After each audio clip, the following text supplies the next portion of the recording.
હાલો friends, આજે આપણે બનાવવાના છીએ દહીં ભલા. આવી રીતના આમ બટેટાને માવામાં તપકીર નાખી અને કઠણ માવો કરી નાખવાનો, પછી આમ થેપલી બનાવી નાખવાની. અને ચણાના મસાલામાં મેં ડુંગળી, પછી આદુ, લીલું મરચું, કોથમરી અને સેજ લસણની ચટણી નાખી અને સેજ લાલ મરચું, રાઈ જીરું મૂકીને વઘાર કરી નાખ્યું છે. ચમચી એક તેલ મૂકીને દેશી ચણા લેવાના છે.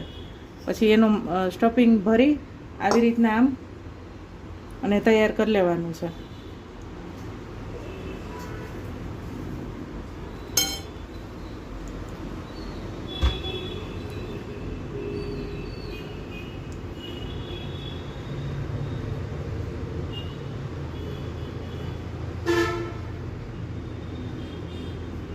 આમ વ્યવસ્થિત એકદમ દાબી દેશો ને એટલે તેલમાં ફૂટવાની બીક નહીં લાગે.